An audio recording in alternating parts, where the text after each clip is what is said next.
Thought I'd do a quick video, give everyone an overview of the heating system I installed last winter in my house. It's a 1981 EFM, stands for Electric Furnace Man. They were one of the first companies to create a stoker that burned coal with use of an electric motor, so it was automated. And they haven't changed the design all that much. It's a cast iron bowl, basically. It's got some grates in it with some holes. And got a stainless steel pipe here with an auger that goes into this drum. And that shaft, you can see on that ratchet, is a shaft that goes through at the same angle as that auger. And this shaft is connected to the auger. And it passes through the burn pot, and it draws the coal into the bottom of the pot, and it goes up through, burns, and by the time it falls off the edge, it's burned to ash.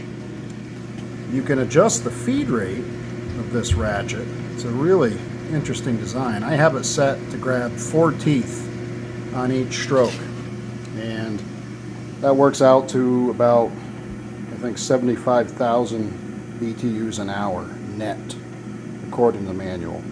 It's 10 pounds of coal per hour if it was to run continuously. And there's an air adjustment here on the side, which you adjust in accordance with the feed rate. So, I mean, I've got it on 4 teeth, and it works out that an air setting of 4 is about perfect for that. Just like an oil burner, you need the right ratio of fuel to air to have the best efficiency.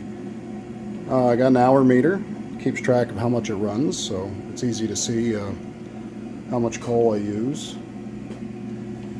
I love this expansion tank mount, hydro claw.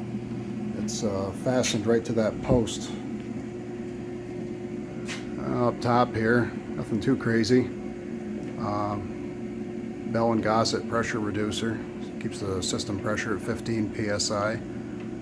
Bell and Gossett air eliminator. This I was very happy to get on eBay. It's a new old stock item. It works excellent. Scrubs the air out of the system really well. The system has 3 circulators in it, and they are all these smart circulators. You can set them at 1 of 3 different fixed speeds. You can set them to have a fixed pressure differential or an automatic mode. This one just recirculates water through this loop and back through the boiler, so the amount of resistance never changes. I have it on a fixed setting.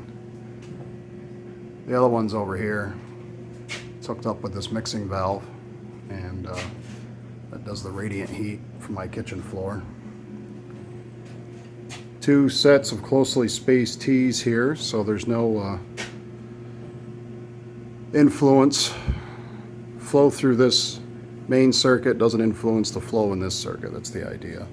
And the radiant doesn't need as warm of water, so it's second in line, and it gets blended with the water in that main loop. So even though the water coming back from the radiant slab is only like 90 degrees, it doesn't. The boiler doesn't see 90-degree water.